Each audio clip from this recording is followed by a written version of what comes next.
We understand an upside-down world, but they're writing us off before we get to the starting line. A stalled generation? Who do you think is gonna fix all this? We will, because our future is the future. So we're going to build bridges and hospitals in a day, and feed those left in the cold. We're going to do all this and more, because we have an appointment with destiny. What's happening, sports fans? Welcome you back to another episode of San Diego Prep Insider, the official podcast of home runs, crazy dogs, high school sports, and everything in between in a way that is presented in both a semi-professional organization and complete chaos at the same time. I am Christian Pedersen. I'm joined, as always, in studio by David Ring at DR Player Development. He is hanging out right now with our intern. That is Kingsley. Get the show, you know that she is the one intern that does not observe any rules of workplace decorum. Only when Dave is here, she's a completely normal. And there, at this point, like there have been, we're probably closing in on 100 teams now have been in studio over the lifetime of this, and she's gotten very, very good at complete control. Where everyone that's been, this is maybe only oriented towards the couple hundred kids that have been here, but. The dog bed is right next to me. She 99.999% of the time just chills. Dave Ring, there is she is no manners. She is Ricky Henderson with the third base coach putting up the stop sign. Okay. And she blows straight through it and says, "Game on! I'm here for Dave Ring." Because the people get hyped for Dave Ring. You can follow him at DR Player Development. You happy now? She's happy. All right. The intern has chilled out. Hopefully, the intern is here to hear. We rolling. We rolling. Joining us in the Zoom conversation this week is Bodie De Silva. Bodie is joining us on behalf of Scorebook Live, the official digital content provider of all things high school sports, all places, everywhere, all the time, always, literally. They actually have a 24-hour all the time. Yeah, no, there's a breaking trending desk that has somebody manning it 24 hours a day in case something happens. Bodie De Silva, what's going on? What's up? Happy beginning of a couple of different playoffs. Would like to get around to boys volleyball is underway this weekend. Guys and girls lacrosse brackets are coming out. All of that is a great opportunity for you guys to go to Scorebook Live or download the SB Live Sports app and check out all the playoff brackets that are going on, all playoff long. But also, just to me, the way that the playoffs are done is it's kind of this like trickle format of it starts and cascades in a way that right now, yes, we have league play, but we also get to soft launch the playoffs. We get to sort of be reminded, all right, yeah, like the games are going to become more valuable. So keep a lookout for some of the great performances going on in all of the different divisions as well as championships. But let's talk about a little bit of baseball. We've got the top 10. We've got Dave's Dingers, Game Balls, a couple of shout-outs to get to for some different player spotlights. I'm sure our intern will chime in at some point. Let's start with the top 10. Bodie De Silva does his earlier in the week, so he both bears the national fame of being a hugely famous mega sports writer, but also the somewhat potential shame of putting a team at 3 and then they lose twice or something like that at this point in the week. Bodie, tell us how top 10's looking in San Diego this week. Yeah, so far this week, it doesn't look too bad. There have been a bunch of top 10 matchups, and it's kind of flowed the way I expected it to. La Costa Canyon at number 1, Torrey Pines at number 2. They've played twice this week, and they've split the first 2 matchups. So not too upset with having them 1 and 2, and that's the result. They're going to play again tomorrow, a game that will likely decide the league title there. So that'll be exciting when they're at number 3 and number 4. Eastlake and Montgomery, they played yesterday. Eastlake a come from behind victory, so that kind of adds up again there.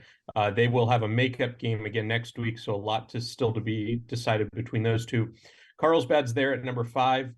They've split their 2 games with San Marcos so far this week, lost the game yesterday at home, a little bit of a surprise there, but San Marcos, they're in a loaded league. Just because the league record isn't what they want to be doesn't mean that they're not a very good team. That lineup is very loaded.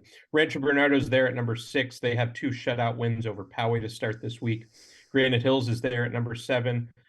Still very interested to see if Granite Hills is going to make the Open. They're right. Every time I update and check those rankings, they're right there on the verge of making it.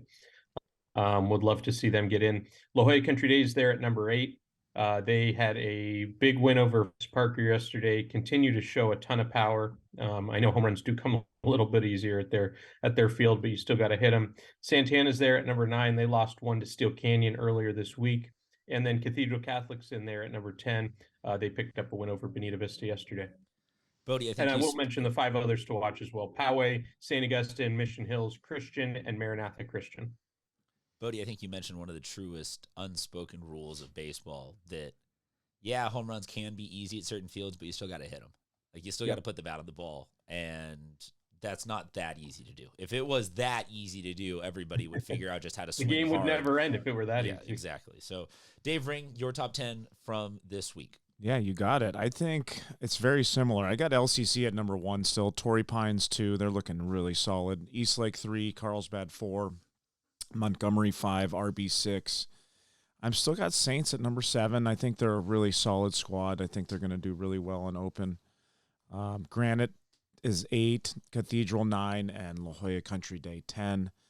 I'm impressed by Country Day. I think they've really shown me that they can play well together with the group they've got, a loaded squad. So Country Day winning against Maranatha last week, they won that series, to me was a big tell about both of those teams. Right. It knocked Maranatha a little bit, to me, out of the top 10 conversation. They're really good. They're probably going to be a favorite to make a playoff run, but maybe they're not the 8th team overall because they lost to somebody that's up in that upper. And also it said, hey, La Jolla Country Day is no longer on that OLI bubble. Let's get them in. So, Let's do it. I think we're seeing a couple of teams late in the season going in divergent directions there with how that top 10 rounds. Exactly. Bodie, I see you nodding along. We won't go division by division, but in addition to your OLI, are there any other teams out there where you're like, hey, they're trending upwards right now as of the last week that you're like, got to take maybe a potential flyer on them headed into the playoffs? Yeah, unfortunately for them, I think Poway was one. They've now lost 3 in a row coming into their finale against Rancho Bernardo tomorrow.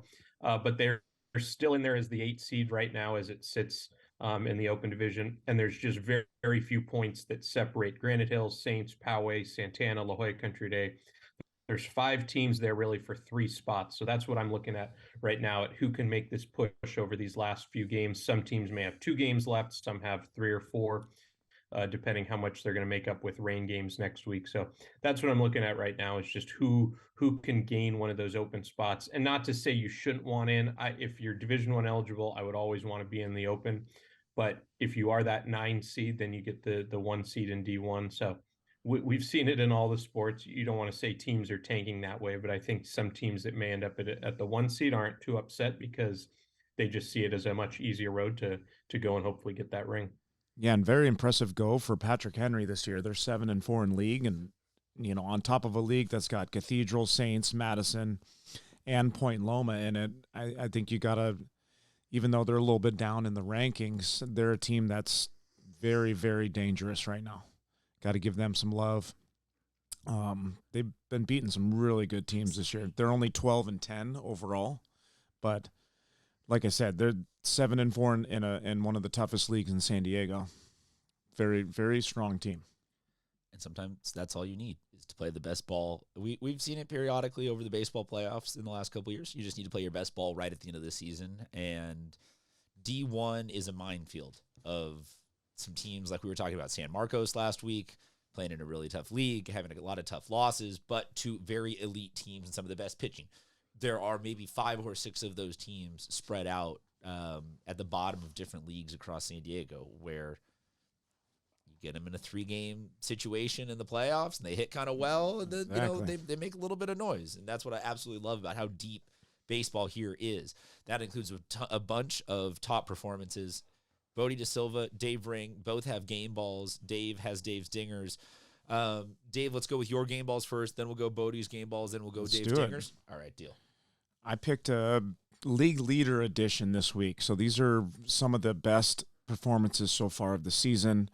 We got Brody McAuliffe. He's at El Capitan out in Lakeside. 37 runs scored this year. He's leading the county with that number. It's impressive. Congrats to you. Jack Castagnola. He's over at Bishops. His on-base percentage is .605. Wanted to highlight him. Game ball to you, man. Congrats on your performance. Jacob Campagna is also right at the top of that leader list with a .594 on-base percentage. These guys, think about it. They're only getting out 4 out of 10 times or on base 6 out of 10 times. That's very impressive.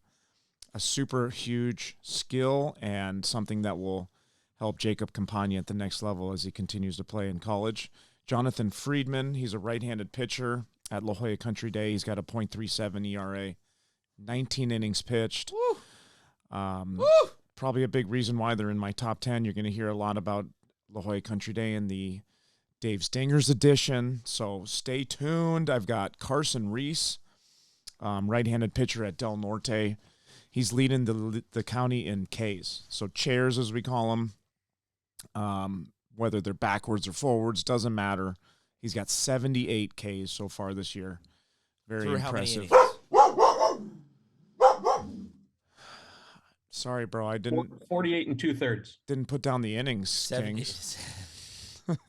78 Ks through 48 2/3 innings. So that's 1 1/3. Okay, that's pretty. Yeah, that's great. I love that. Yes, that's a huge ratio. 2 an inning, Yeah. almost. Yeah, that's impressive. Matthias Hardy, right-handed pitcher at Maranatha. He's 7-0.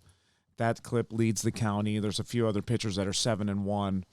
It also says on his list that he's a catcher, so it sounds why like he not? pitches and catches at the same time, and his arm is never, ever tired. How would you do both? That's You don't have time for your arm to be tired. That's incredible. Yeah, and that's We'll my put list, that on man. the poll at SD Prep Insider on Twitter, on Instagrams, where you can find our polls. If you both pitch and catch, do you have time for your arm to be tired? Yeah, is it just always ready to go? Yeah. Bodie De Silva, speaking of always being ready to go, he is here with his game balls. Bodie, hit us up.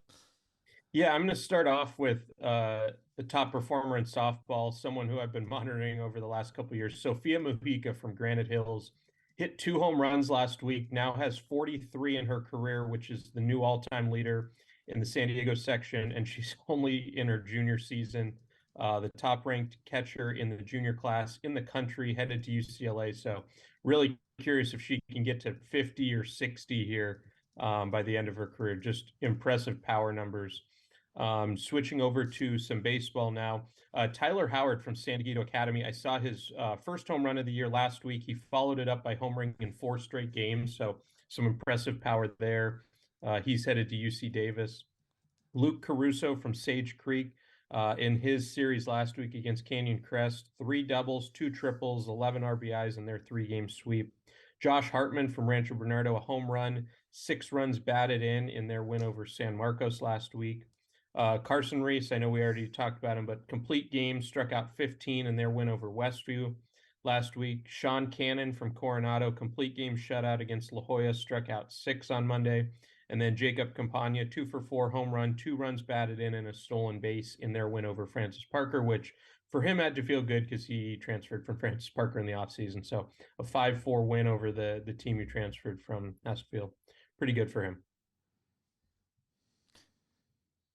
Dave, dingers?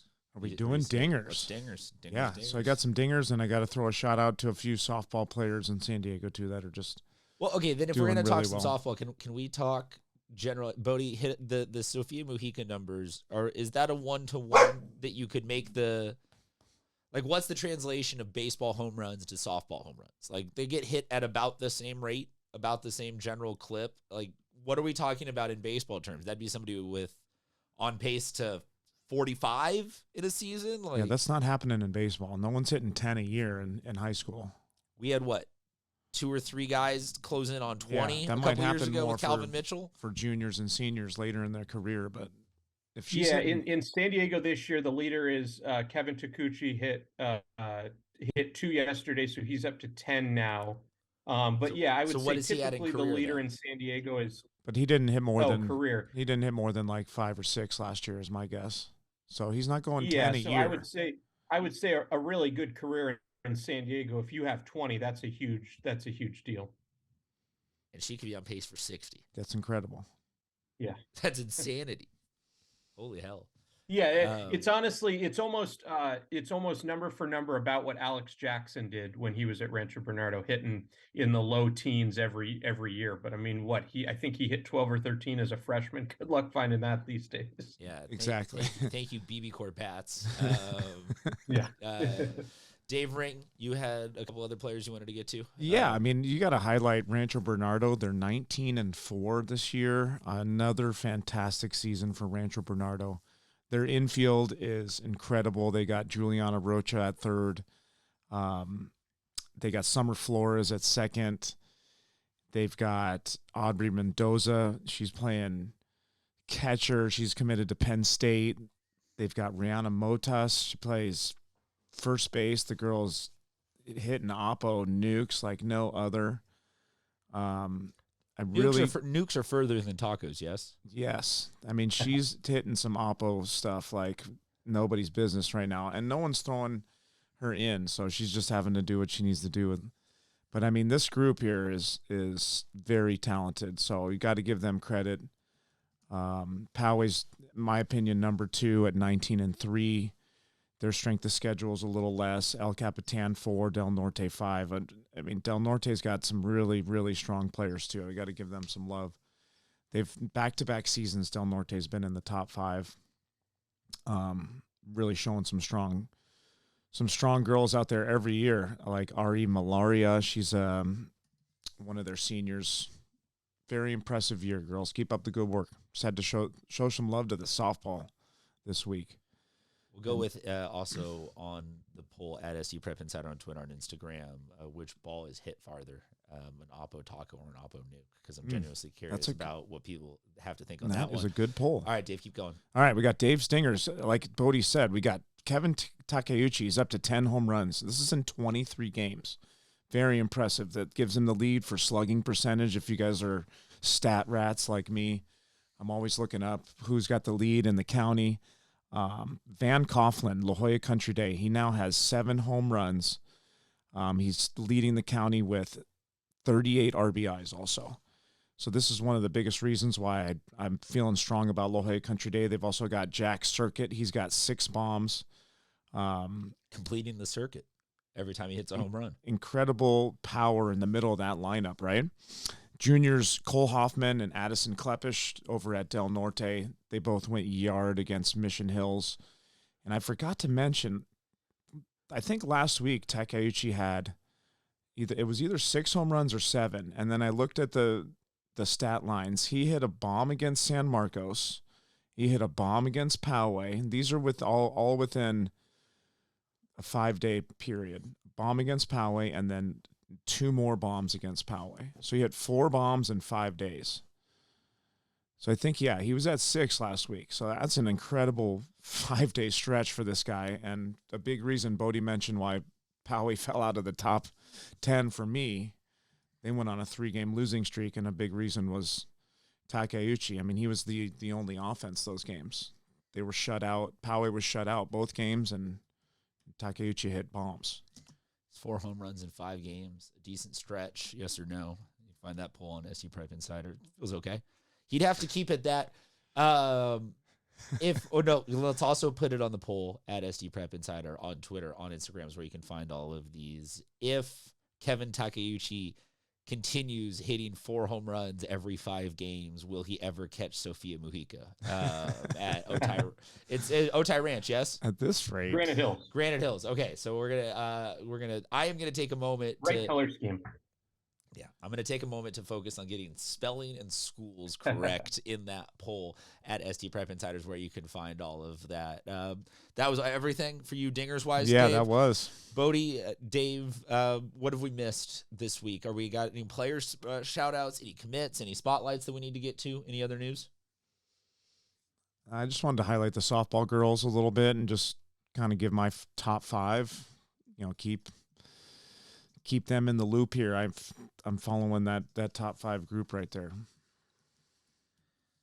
Yeah, I'm putting together a list this week of all the committed juniors in the county, which typically in any other sport you'd put it together and there'd be maybe 1 or 2, but it's baseball, so there's a ton already.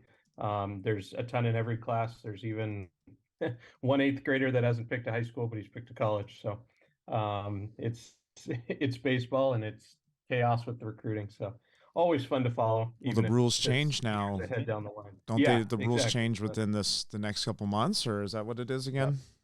Yeah, I think the commitment was made ahead of time, but who knows? They'll still find their ways. Yeah, totally. Just a little less, you know, competing for those young kids and really, you know, just letting them play and leave them alone for a couple of years, deal with them when they're a junior, right? I like that. I'm all about the recruiting stuff. Can I get one thing just on the record? And I promise I will do this in 30 seconds just because I already have the recording equipment going and I need to get this on a podcast somewhere somehow.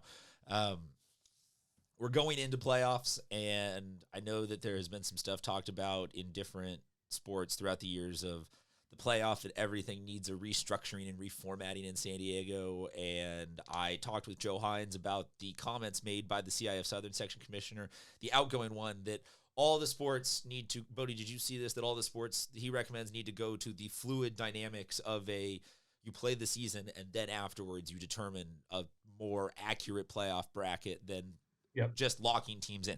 The way that happens in San Diego, according to Joe Hines, for anybody who is curious, we will clip this up and tag it out so that you can debate over this. And I can tell you really truthfully what Joe Hines has told me is that it will require one of the conferences to bring it as a proposal to all of the conferences, and that there is no route for Joe Hines to have any sort of executive authority. So to anybody out there who's wondering, hey, when will football, baseball, basketball, lacrosse, any of these ever go to a more flexible one where we don't wind up with, like Bodie said, perpetually that 9 seed, you go, this is not the worst thing in the world that we didn't make it to open, because now we're going to have a runaway chance at, playing for table scraps after that is all done. Instead, it ends up being all dynamically fixed. That's going to have to be, you have to rally people who are like principals and vice principals and assistant athletic directors, and not necessarily coaches, and people that are super passionate that sit on these committee boards, yada, yada, yada. It's like, it's years worth of stuff. And so it's fun to talk about and all that, but it seems unlikely that we are headed towards any major structural change to any of these playoffs, unfortunately, within at least the next 2 to 3 years. Maybe it's a 5-year thing. Who knows? We all want it. I think baseball could benefit from it. I think everything could benefit from it. But that is that. If there's nothing else that we missed, I will say see you guys next week. All right. Yeah, playoff brackets will be a week from Saturday. So I know Southern section's already going and teams are eliminated, which seems crazy because our season still has a little bit to go. But it'll be very interested to see the movement over these next 10 days or so before brackets. Keep it locked in with the Scorebook Live app, SB Live Sports, scorebooklive.com, DR Player Development for all your hitting needs. Thank you very much. Talk to you guys soon.